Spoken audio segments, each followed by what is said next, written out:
We are here. We are back. We are We're back ready. in the building like we never left. We are ready to penetrate you with Oh, my Trai's goodness. positive pants. Oh my goodness. You're gracious. getting all the penetration on this Friday. You Big show. and your What? peas. Yes, I have my peas. positive pants on. You got And you got to they wear feel- them all weekend. No, well, actually, you know what? I have my backup positive pants. The real ones are in their own room under guard, 24-hour guard all day long. Have you washed them? Have you washed No. them at all? Absolutely not. Who does that? Oh, it's like Michael Jordan shorts and Space Jam. Look, man, I mean, it's not a lot going on when I have them on. I have them on for 4 hours every Sunday or Saturday. We've got a lot of short weeks, by the way. Like, how many Saturday games have we had? Like 3? It's working for you. It's And the working Thursday. for you. I mean, it works this time, but it does suck from a preparation standpoint. I hear Cam complaining about it a little bit, but yeah, the positive pants are on. I'm feeling good about this weekend. How about you? I'm good. I'm good. I'm excited for today's show because we have Coach Herm Edwards. Oh, We got to catch up with Coach a little bit, so we'll have that for you. We'll play that back for you a little bit later in the show. To win the game. You play to win the game. Adding another P to the repertoire, we have some transfer portal news that hits a little close to home. The Steelers need to win. The Browns are resting players, and we're going to go over the final regular season week 18 in the NFL. There's a couple interesting matchups, but we want to circle back. I want to circle back if it's cool with you. I want to start with the news that the Buckeyes have a new quarterback. Yeah. Here in Columbus. I'm in Columbus, and I want to start there because I need you to talk me through this because I don't know how I feel. I'm not excited. I'm not unexcited. I'm just meh because I don't know. So damn spoiled. Like, come on. Get a quarterback from a winning program. Wants to come, and honestly, I think he's an upgrade over Kyle McCord. We're talking about Will Howard from Kansas State. He comes to the program with fell in love with the great state of Ohio skill set that I think will be advantageous for not only your O-line and your wide receiver, but Ohio State as a whole. Like, I think you guys got to win here because I don't know what the alternative is. So I think it's a win because it's better than what they have. Right. You and I were talking, like I told you before, this is like Urban Meyer's wet dream quarterback. He is 6-something, 230, 240 pounds. He's going to be able to run the ball some and give you that dimension back that, frankly, the Buckeyes have not had out of a quarterback since Urban left. Actually, since before Urban left, since JT Barrett is probably the last quarterback able to really regularly run the ball. Because Justin Fields could, but he was a passer first. It's weird that the Bears have done with him what they've done because Justin Fields was a hell of a thrower. Yeah, at the college level. And then you have Haskins and Stroud and just a bunch of NFL-style quarterbacks. This is a guy that's going to come in, and this is what and it's not Will Howard. I don't know that I'd have been excited about any quarterback in the transfer portal this year. If Cam Ward comes here, I feel the same way. This is what I'll say to Will Howard is there's going to be a contingent of the Buckeye Nation and fan base that wants to play Aaron Noland. They're stupid. Don't listen to them. Aaron Noland needs a red shirt. But why? I mean, we saw with the freshman quarterback from Tennessee, and granted, he had a whole year to learn before they put him in. They started Joe Milton, who is not that good of a quarterback at the University of Tennessee, and the freshman came in and looked legit. If we get to bowl season and Aaron Noland has sat and learned the offense for the whole year and you're playing in a meaningless bowl, then sure, give Aaron Noland some reps at that point, but he's not going to come in and compete. Is he coming in early? Is he one of those kids that No, he's not. He's not coming in early. I don't believe so. Okay. Or maybe he might be, but I know Kleinholtz, who had to play for Ohio State in the Cotton Bowl because Devin Brown couldn't get through the first quarter, he did not come in early. And it shows when you don't. So Aaron Noland might be there early, but you have a guy coming in from Kansas State who put up good numbers. He is your starter. He's coming here to be the starter, and that's what it is. So when you look at Ohio State's schedule, you're going to win the majority of those games. And I'm not talking about – I think Ohio State makes the playoffs next year because it expands to 12 teams. But frankly, it's at a point with this program right now where the season doesn't matter until the Michigan game, and that kind of sucks. Dude, yeah, that sucks, man. To be that spoiled, that much of a brat program where you don't even count the regular season games like, pish posh. I only care about Michigan. I only care about the playoffs. You guys haven't won a national championship since like 2002. Like, come on. Like, where are you What? They just won one in 2015, 2014. I forgot about that one. It's not even been 10 years. Come on now. It's still been almost a decade, man. 2 championships in 20 years. Don't you besmirch the 2 championships in 20 years, and you have the audacity to get on here and says the regular season doesn't matter. It's just, who cares about these games? They might have only won 2, but they've played for like 6 others. And that's why I'm sad or I'm indifferent when I get a nice quarterback who wants to come in and bring us back to glory. I don't know how I feel. That's how you sound to me. This little violin. I don't even know how you play this little tiny violin. I know people do it like this. Yeah. That's what I hear from your whining. But it's I might be playing a tiny violin, but it's at least playing Carmen, Ohio, and Hang On Sloopy. And How Firm Thy Friendship, Ohio. You know, you've seen it. You've seen it done. And I have no idea what you're talking about. In your stadium. What? I have no idea. You blocked all that out, just like my Brown song that I send you every weekend. It falls deaf. Oh my! No, I'm happy they got something. It's just 3 years in a row of losing to Michigan is tough, man. Yeah, because that standard was set. That's what's coloring all your feelings. Well, it's the standard that was set because of what Tressel and Urban did, and so now that's why I say you'll get excited when the season's here. They'll be excited to go to Oregon and see how they match up against Oregon, even though, Bo Nix is gone and they'll be having a new quarterback themselves. So by the time that gets here, you have the new, teams coming into, and really what's going to poo-poo it is Michigan's losing a lot of their players. The Buckeyes get Michigan at home. There's a very real chance Michigan has 3 or 4 losses by the time Ohio State plays them next year, because unlike Ohio State's, Michigan has a tough schedule next year. They have Texas. I think they get USC in the first year. I could be wrong, but I think they get USC. I'm pretty sure they have Washington. They actually have a tough schedule next year as it comes to what they're doing before they play Ohio State. Sort of like Ohio State was looking at with Notre Dame and what they were supposed to get out of Notre Dame the last couple of years. But I think Will Howard will do fine. I still think Ryan Day has an offensive system that produces numbers. So you plug and play a quarterback in there. He's going to get numbers. What separates the good quarterbacks from the great quarterbacks at Ohio State, do you win championships? And C.J. Stroud didn't. Kyle McCord didn't. Justin Fields won Big Ten championships at least and played for national championships. So that is what separates the good quarterbacks from the great quarterbacks. J.T. Barrett wasn't a great quarterback, but he won championships. He had that dog in the quarterback lore at Ohio Absolutely. State. Because he won championships. Yeah, for me, I place J.T. Barrett ahead of Dwayne Haskins and, frankly, as a Buckeye, C.J. Stroud. Wow. C.J. Stroud is and I said this about C.J. while he was here. You and I would have this conversation. C.J. may have been the most talented quarterback to ever set foot at Ohio State. And other than one game against Georgia, we never saw that put out on the field in the big games. I'll give you that. And you guys are still spoiled. JT Barrett rose to another level. And a little something about spoiled, because now that I got this off my chest about Will Howard coming to Ohio State, we need to talk about your Steelers and your positive pants. Because again, I'm going to set the record straight here. When you guys lost to the Patriots and you lost to the Cardinals, and half the franchise or half the fan base wanted to trade Mike Tomlin and get draft picks for trading Mike Tomlin, and we need to cut bait and we need to fire this guy and fire that guy. I'm like, pump your brakes. Coach Mike's a great coach. He is. And we're going to talk to Coach Herman Edwards about that later too. But we need to talk about your Steelers, who yet again will not have a losing season. You're telling me and are on the cusp of the playoffs. Look, we are on the cusp of the playoffs. And I don't care how you get into the playoffs. We're going to need some help. We're going to need either Buffalo to lose. We're going to need either Jacksonville to lose. Houston and Indy getting a tie would do it, but we know how often that happens.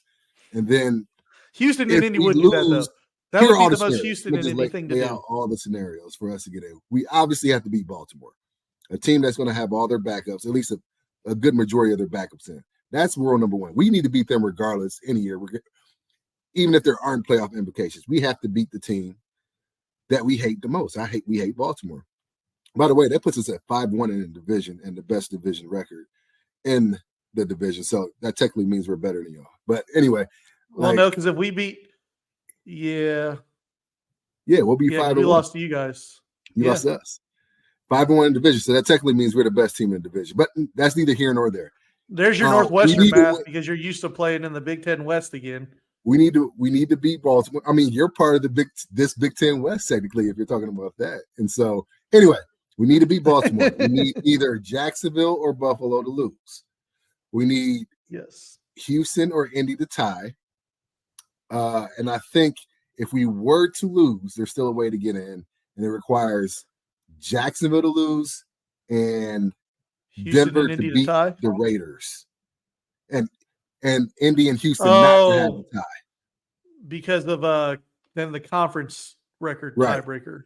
Yeah. So we will have a better record than Jacksonville. Either Indy or Houston would win the division. And then I don't know why the Denver thing matters, but let's just go ahead and say this now. If you lose, you're not making the playoffs. I've seen stranger thing happens, but I don't even want to get to that point. So I'm excited because I get to wear my positive pants again. They're 2-0, and they're in their special room. They have their own room in my house. Nobody goes in there. They're under guard 24/7. They don't get touched. It's at a room-controlled temperature of 73 degrees.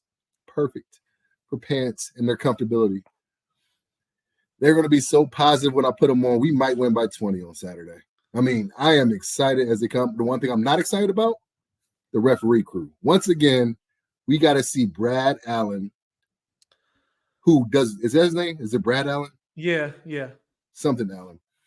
We got to see him and his crew who don't deserve to ref another game after that monstrosity, that shameful performance they put on Sunday. And then the NFL, oh my goodness, all the reports came out, they are backing them up. Like they love their refs. What I tell you before, men out there, this is a public service announcement from Trai and Rody. Find you a woman that loves you the way Roger Goodell loves his refs. Oh my goodness, dude. Because he will stand by them come hell and high water. They have never done anything wrong. Piggy could be out there creeping. And he's going to back his refs. It doesn't matter that they're betting on games on the side while they're in Vegas. Exactly. But he's going to love him some refs. And it's quite obvious that Brad Allen and his crew have been, terrible. Subpar would be nice. Like they've been horrible. That Detroit game was not the only game they screwed up. There was the Chiefs game. There was the Chiefs game, the Miami Eagles game. So they yet again get another primetime game. Hopefully, if we do what we're supposed to do, they won't have an effect on the game. Let me twist this for you because I'm all about your positivity. Okay. I'm about keeping you in a positive mind frame. Right. I'm going to twist this for you so that you feel good about it. I already do, but what you got for me? What if this terrible officiating crew was the reason you won and it was in your favor? Because we've seen it before. I wish I could pull the clip and play it right here. Y'all are playing the Bears a couple years ago. A ref body checks a Bears player and they throw the flag on him to give the Steelers a first down at the end of a game. I don't remember this. I bet you don't. Yeah, all your divisional rivals remember all the benefits of the doubt that you guys get. I never remember the refs giving us. Oh, somebody on Twitter. You're going to have to put it out on Twitter. It's still Twitter, by the way. Rule number one. The refs never give us calls. Not ones that are that game changing anyway. Anyway, find it. Somebody on Twitter is going to find this YouTube clip because I remember distinctly this guy gets a sack, does like a ninja kick celebration, and then he's backing up, like backpedaling to the sideline, and accidentally backpedals into the ref as he's going off the field, and the ref throws a 15-yard penalty on him, which gave you guys an automatic first down. Yeah, against the Bears. It probably never happened. I have no idea. I was just dreaming it. Yeah, you just dreaming it. You're positive. You have Steelers nightmares. That was probably one of your better Steeler dreams. So let me twist it though for you because I care about you and your mental state. and Brad Allen gives you guys a win. He just swallows the whistle. Dude, you know what? If it comes to the point, if the game is that close, that a referee, that it hinges on the call of a referee, I'm not going to be happy. Not at all. And against Baltimore's backups. To be honest, I'll accept the win, but I will not have any confidence going into the playoffs if we can't beat a depleted Ravens roster and Brad Allen gives us the win. I will be honest about it. I'm not going to sit here and lie and be blind like other teams do when the referee benefits them. Like I'll be upfront about it. We'll talk about it next week. Oh, I know you'll be upfront. I will say this. You'll be happy that you're in the playoffs, but you will call a spade and be honest about how you guys got the benefit of the doubt. Let me let's see. I'm gonna have to have a P counter for this episode. We got positive, we got penetrate, we got playoffs, we got transfer portal. The P's are permeating. There's another one throughout this episode.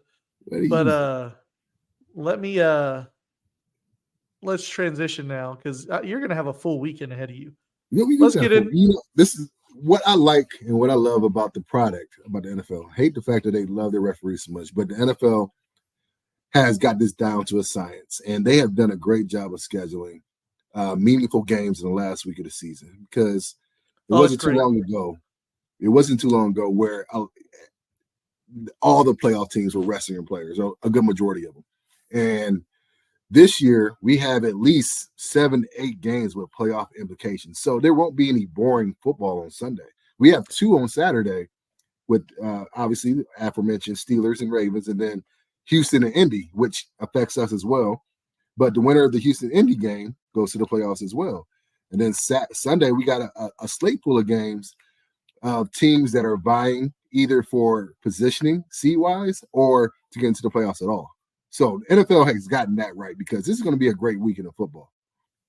It's almost like conference championship weekend, right? In college, yeah. It's I think we talked about it on a couple episodes ago. It's one of the smartest things the NFL did was pairing up divisional games to end the season. Because let's flip it. Let's say this weekend. Let's say the Browns played the Bengals last weekend, and then this weekend the Browns and Jets played. Yeah. And the Bengals played New England, Carolina. Nobody cares about that. Nobody cares. But even with the Browns resting a lot of their players, because we need to put Flacco in bubble wrap and Myles Garrett until the playoffs. With the Browns resting their players, they're still going to have a ton of people down at that game this weekend. Mm-hmm. And tickets will be cheaper, but people will still care because it's Browns-Bengals. If the Bengals were hosting the Panthers, you could pay $1.50 and get into that game, and nobody would show up. The Bengals want any kind of smidgen of bragging rights. Like, even though it doesn't matter in the grand scheme of things at all, the Bengals win the Browns, they at least can hang their hat on that a little bit going into the offseason. Well, yeah, this would be their only division win. They're 0-5 in the division right now.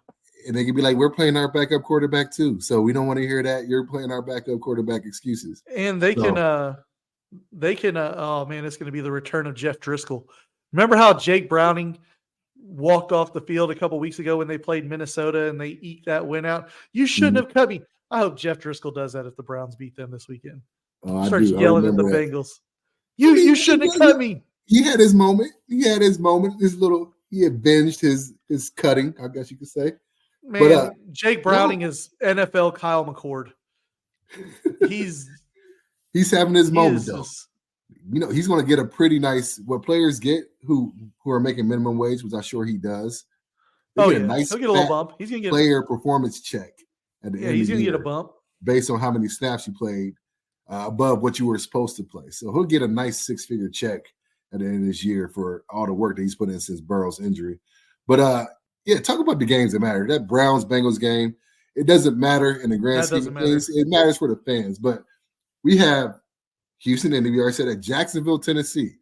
Now, Tennessee isn't playing for anything, but Jacksonville, who have been on a downslide ever since Trevor Lawrence got hurt a little bit. And I think people don't talk about this. I think Christian Kirk getting hurt really set the stage for their decline right now. And so they're not playing well. That is a very dangerous game for them. and Doug Peterson.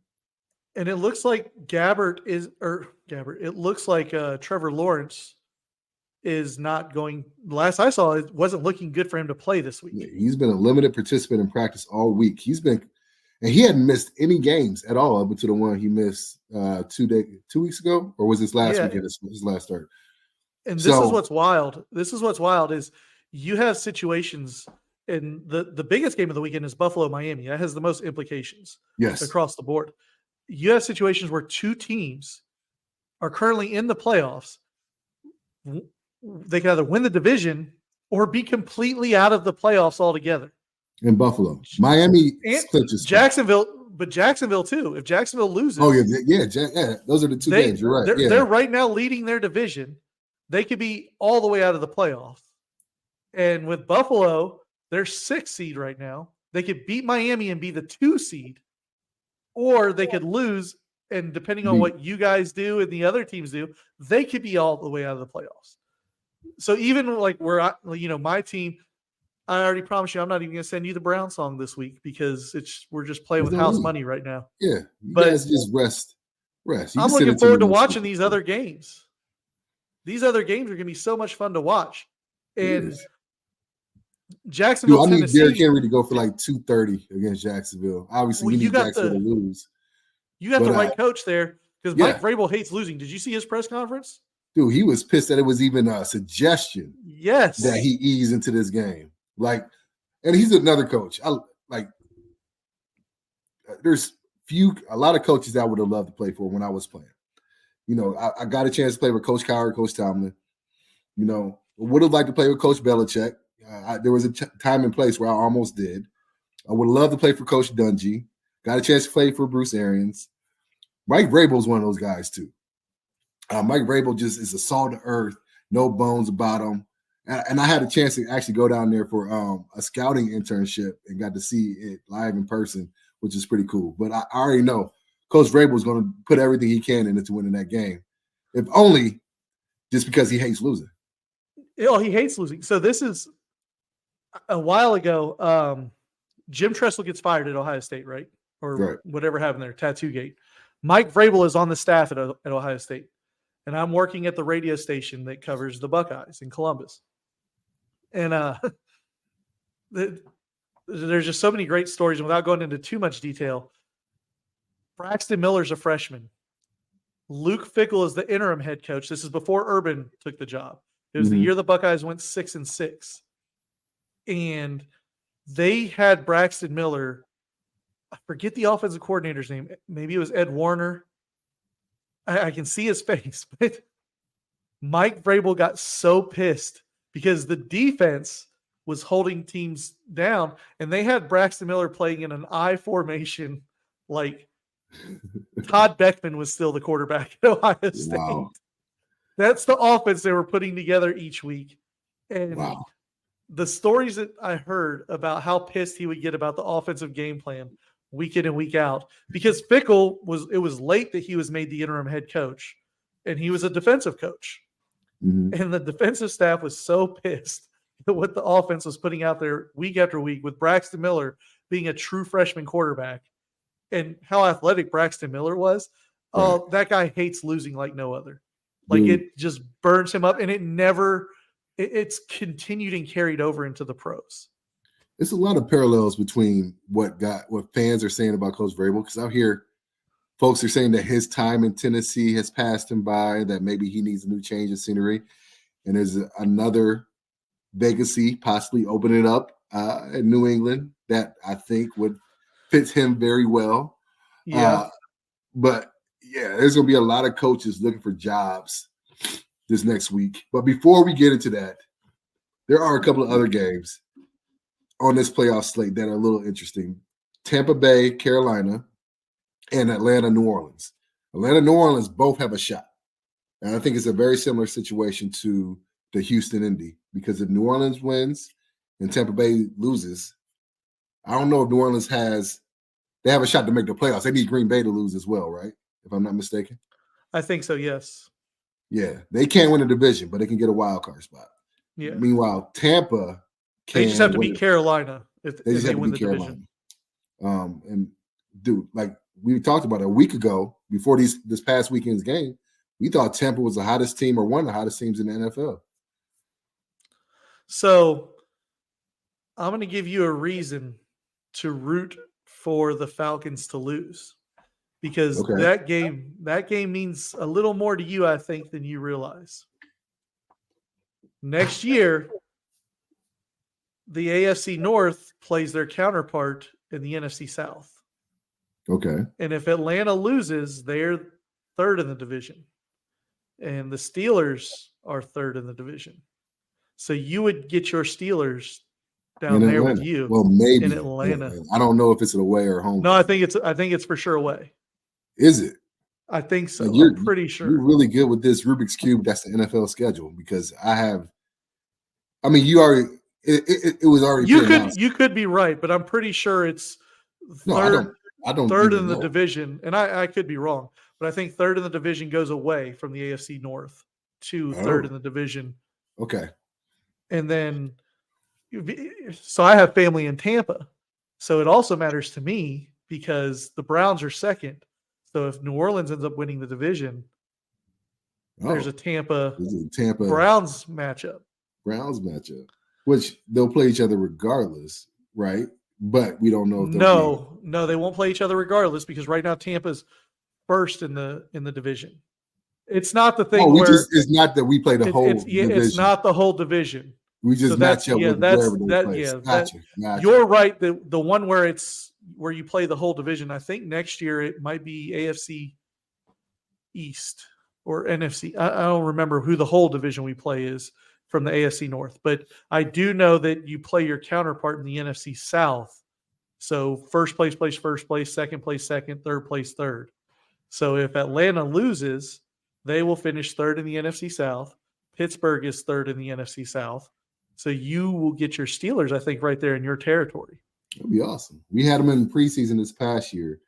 And that was fun to go to, hang out with my Steeler Nation crew and then go to the game. And that was one of the preseason games that Kenny Pickett lit it up and gave us all this false hope.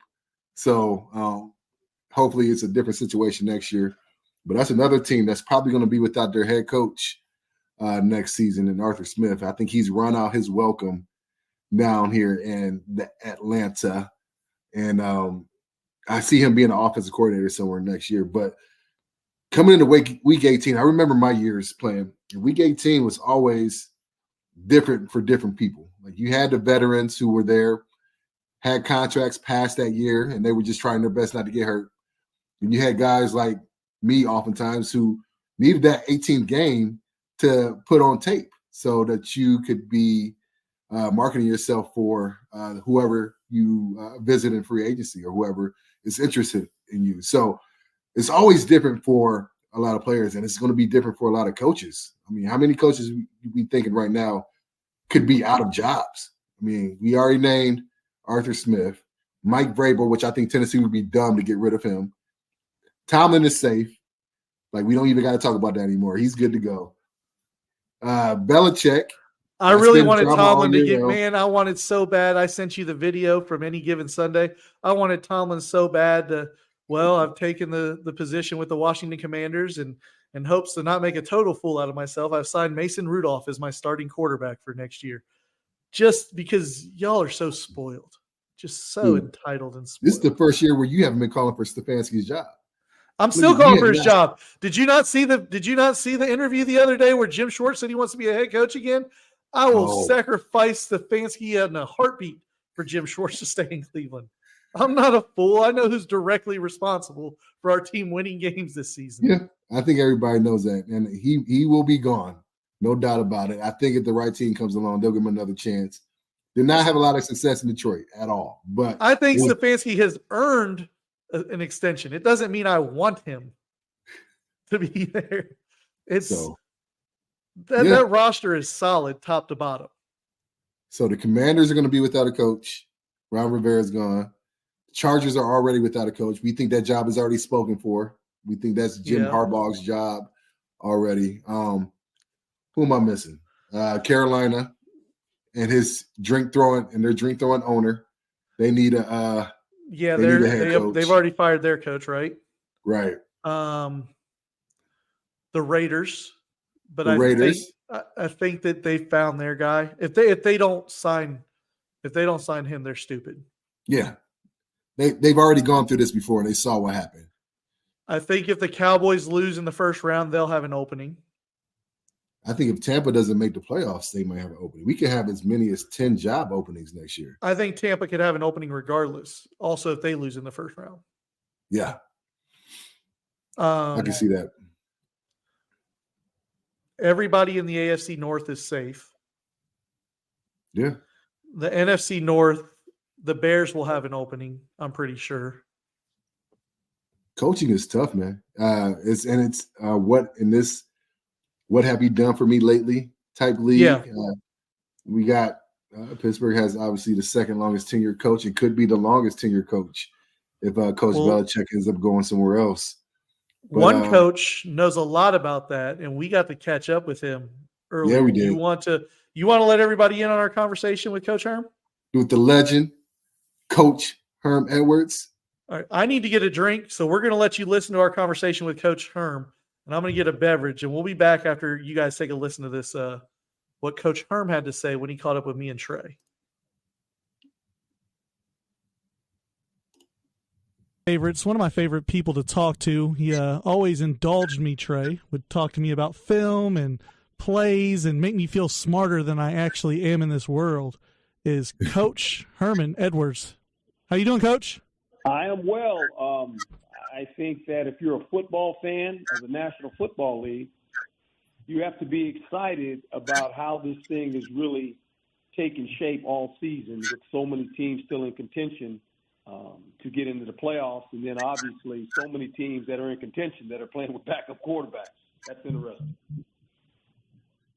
Yeah, Coach, Trai Essex here. I just want to say it's an honor for you to be our first guest on our podcast. I've always looked at you from afar and just appreciated all the things you did for the game of football. I didn't have the chance to play with you, for you, unfortunately, but I definitely saw the impact you had on guys and my peers. Me being a draft pick in 2005, I know you were with the Jets.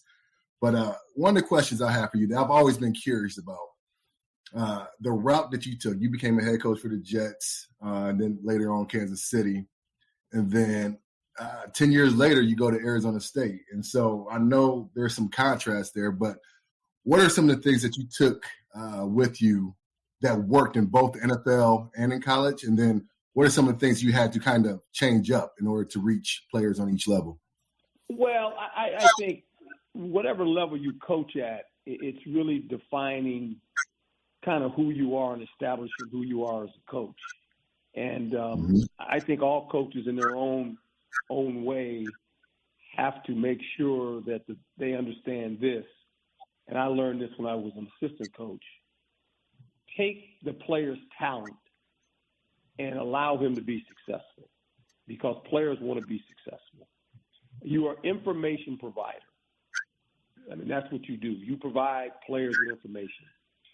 How you coach players and teach players, there's a variety of different ways to do that. And I think that's the hardest thing about coaching. It's not so much about what you know. It's about how do I give this information to these players. And they all receive it in different ways. And that's the thing you got to learn. You can't say he's a dumb player. He's not a dumb player. He might not understand how you're trying to teach him, saying it this way. You might have to do it another way. So if you're not willing to adjust to the players you have, players won't be successful and you won't be successful. And that's the bottom line at the end of the day. I mean, it's about making sure you put players in position where they can be successful, whether it's in college football, pro football. In pro football, they want to know this. How is this guy going to keep me in the league if you're the coach? Right. And in college football, they have enough talent. They want to know, how can coach prepare me to go to the league? So it's all the same, to be quite honest. Coach Herm Edwards, NFL analyst, joining us now on Pod Me Up.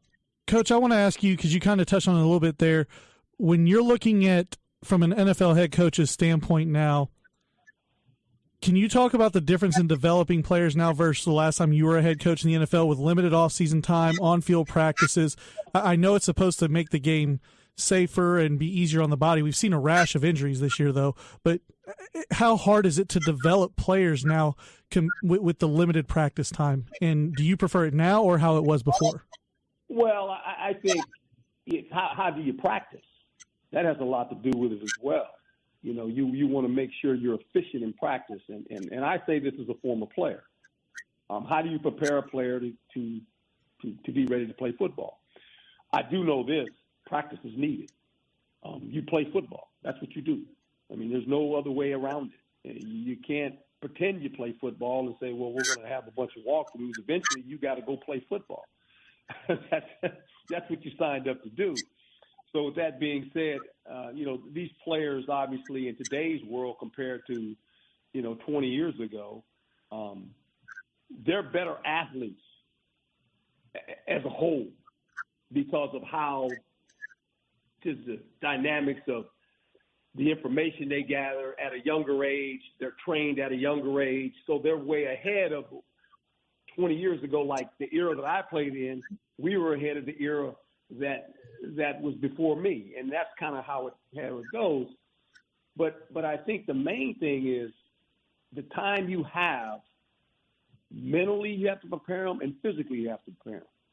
And the structure of how you do that is very important because players want to be successful. I do know this. When you don't put your cleats on the grass and prepare, you ain't going to play very well because the grass knows if you've been out there practicing or not. When you're not out there, the grass knows. It just knows. And so you can't cheat the grass. I always tell players that. Don't cheat the grass. We won't leave you out here for a long period of time, but we have to be efficient, and we have to make sure that we understand that. And if they understand that, they'll be fine. Can I put that on a shirt, Coach? Don't cheat the grass. I want to use that. That's a good one. Don't cheat the grass because it knows. So me and Rich went back and forth on this. One of the reasons I think that we've had such a rash of injuries at the quarterback position is the poor O-line play. And I think, kind of hitting on what you've mentioned, one of the positions that I think has struggled the most with the lack of playing time is the O-line, because I think there's not one position on the field that needs all five people working in conjunction more so than the offensive line. Would you agree with that? Yeah, that has something to do with it. There's no doubt about it. But also this, how you protect the quarterback is very important. It all starts with protection. Well, the question is this. In today's world compared into the world that I played in, it was a running back league. You didn't throw 40 passes every week. You didn't expose the quarterback that way. Well, in today's world, the running back he's just a guy. I mean, they've devalued the running back, to be quite honest. And so it's a passing league. So if you're averaging now 45 passes a game, do the math. Okay, 45 times 17, guess what? Quarterback going to get hit. Because basically, who's protecting him? It's five-man protection. You're sending everybody else out. You don't protect the quarterback. So that has something to do with it, too, because of how we play football. I mean, when you see two tight ends in a game, you start scratching your head. You go, really? Two tight ends? What are two tight ends in there for? Right? We see one back. We see three receivers. We see three receivers and a tight end in the back. Sometimes we see four receivers and a back. I mean, it's just that's how you play. And so when you open up the edges and you're asking for five-man protection, half the time you throw the football, guess what's going to happen? Quarterback going to get hit. Absolutely right. Absolutely right. And you're kind of leading me to my next point, and I want to ask you about this. But before I get into – I have a theory, Coach, and it's a little bit weird. And I brought it up to Trai, and I don't think I've got him bought in yet. So I want to see if I can sell you on this theory. But before I do, I want to ask you, with the salaries of the quarterback position, if you're the head coach of a team, you're looking at your roster. If you look at your roster as the head coach, would you rather have one of the top 5 to 10 quarterbacks in the league and – 60, 70% of your salary cap tied up into that position? Or would you rather have maybe a top 15 average, above average quarterback, game manager, quote unquote. We hear that term a lot now, but that salary spread out across the team, and you have a really solid across the board roster. If you're looking at a program, somebody's bringing in Coach Herm Edwards to run their program next year. Which one would you prefer?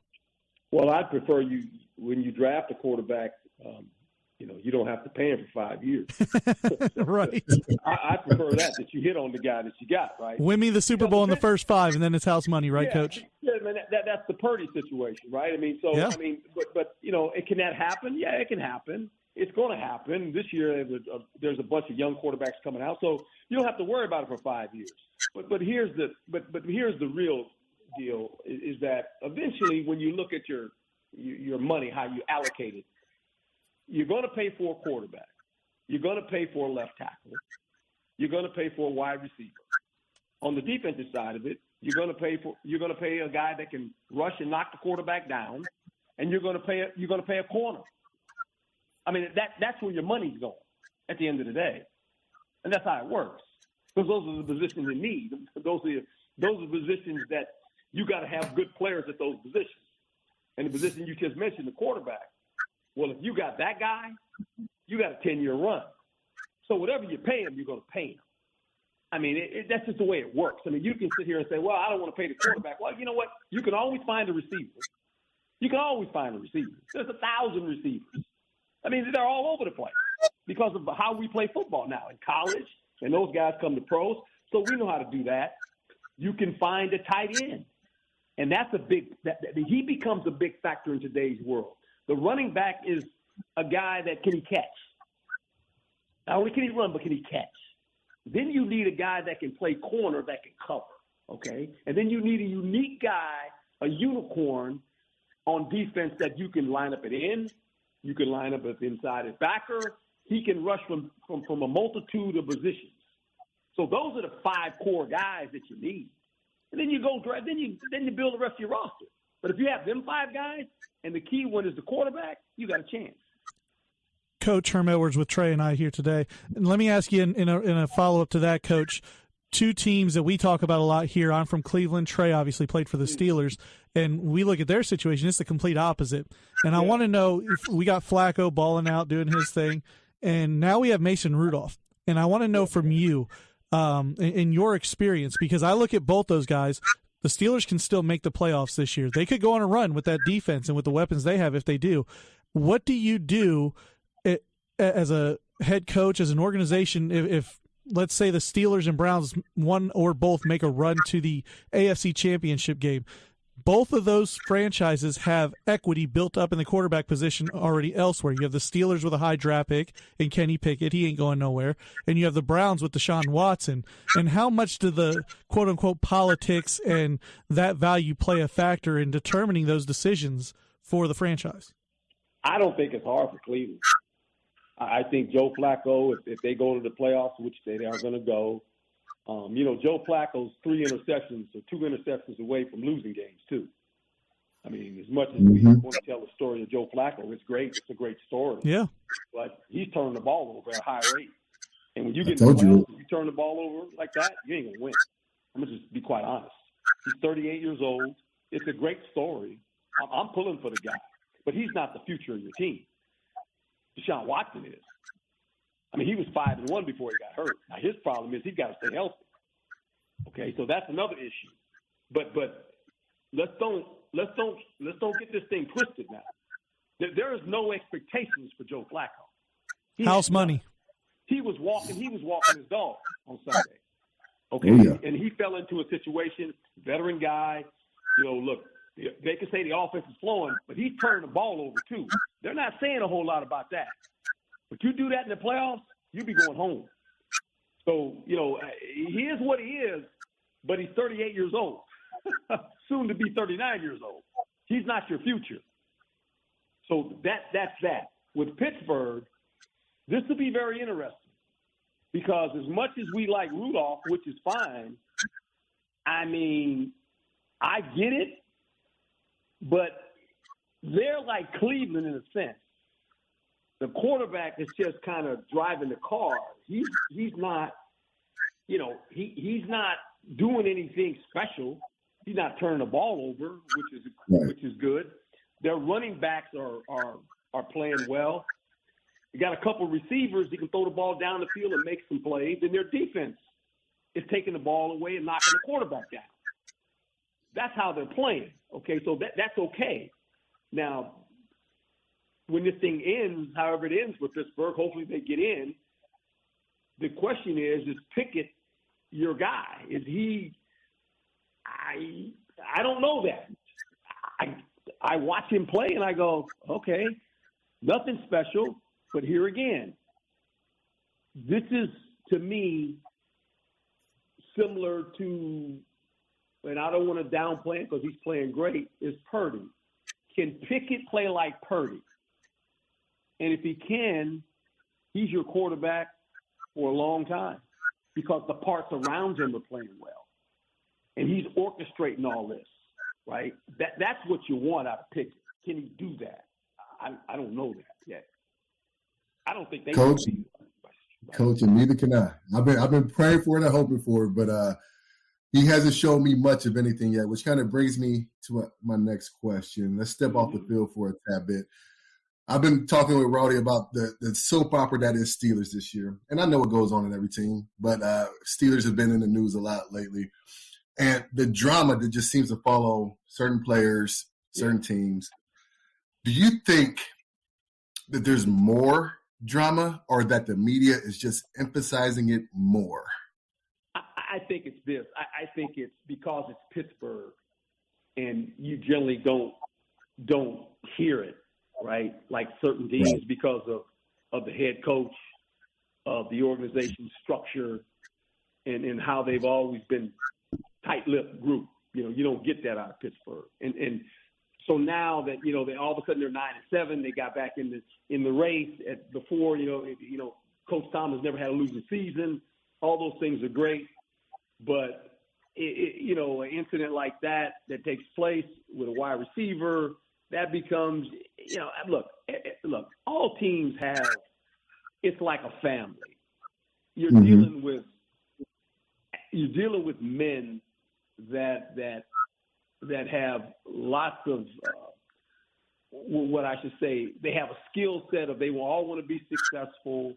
Look, in football, everybody's an independent contractor. Okay, let's make that perfectly clear. They all want to better their lives. They all want to make money. Nothing wrong with that. But eventually, the independent contractor has to understand, okay, I'm an independent contractor, but unless I have the rest of these guys, we won't be successful as a team. And that's where the lie is. That's what you got to figure out. That's how you massage the roster. There's all kind of different personalities on the roster. No one's the same. You got some high-maintenance guys that you got to deal with. You got some guys you ain't never got to say anything to. That's part of every roster.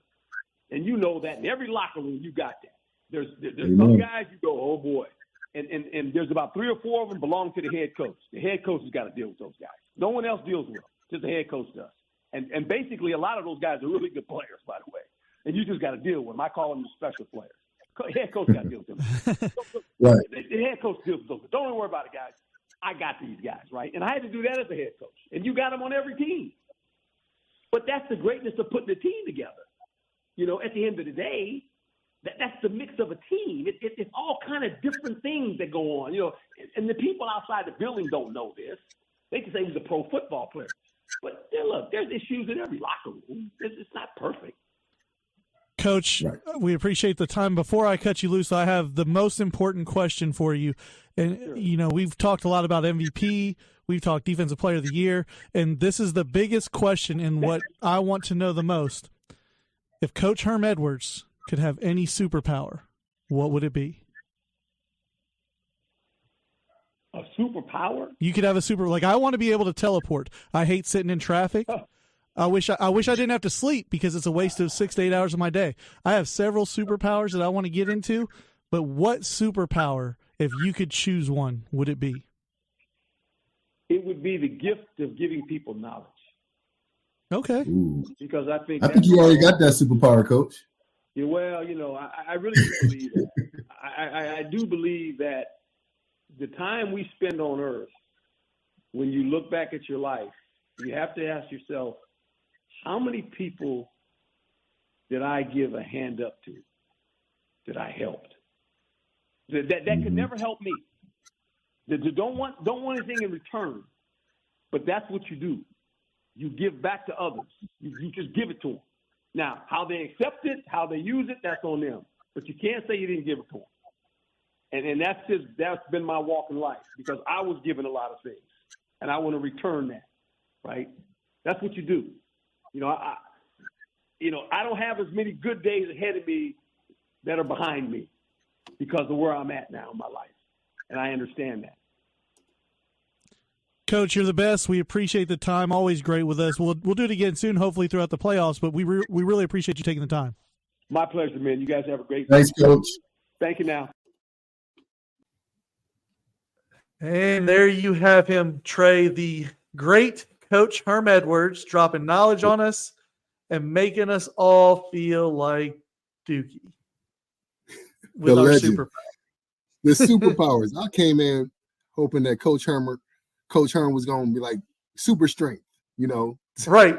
to On a manhandle fly. referees and make bad calls, or be able to run super fast down the sideline. None of those. He wants to save the world. And would you expect anything less from a man with No. those standards? That awesome human That gets being me. that Coach Herm Edwards is. I mean, just listen to him talk makes me want to run through a wall. I mean, that guy is a leader of He's men. great. He loves football. He just loves He football. does. He does, and he knows it. And this has been his life for the longest. And just to gain and hear some of that knowledge and his perspective on things was absolutely a pleasure. And it was mind blowing for me. That's a guy that I told you I grew up. I wanted to play for him. I wanted to get drafted by him at one point. And so it was really cool that we were able to have him. Such an honor that he was our first guest. But While we're on it, though, I got to ask you. Yeah, because I put this out on Twitter the other day. I was just sitting there thinking, I had dealt with traffic that day. We were talking about your grind my gears, sitting through traffic, and I've always wanted to teleport. But then I started thinking, because I had a long one the other day. I was like, man, I wish that I had the ability to get through each day without ever getting tired and not needing sleep. Like, that's 6 to 8 more hours in my day that I would just free up. Like, I could do so much more with that time. That is such an old person superpower. That's only old people think about gifts like that. Like, come on, man. That's not cool. I mean, I get it. I understand it. But that's such. Well, I'm choosing teleportation first. Person. Like, if I could teleport, teleportation is number one. Because if I could teleport, boom, blink my eyes, and I'm in Atlanta, and we're doing the show then together. You can sleep because you would have way more time to get to where you needed to go. You wouldn't need the kids got sleep. Practice tonight? Okay, hold on. I'm at practice from Atlanta to Columbus, just like that. Did you just bewitch yourself there? Did you just do the little blinking and head nod? Boom, I'm in Vegas. That's your teleportation move? That's how you I got 3 hours. I'm at the Bellagio throwing craps. I'm home by curfew. Dude, I mean, mine is pretty simple, man. I'm a big man. I've been a big man my whole life. And although I've been able to move pretty fast for my size, you still wouldn't consider it super speed.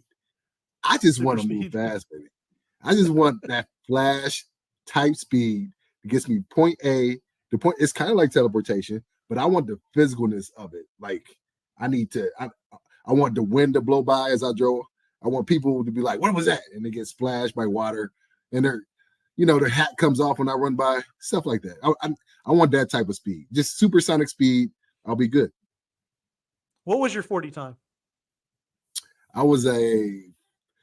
pulled my hamstring, first of all. So let me put out all the disclaimers.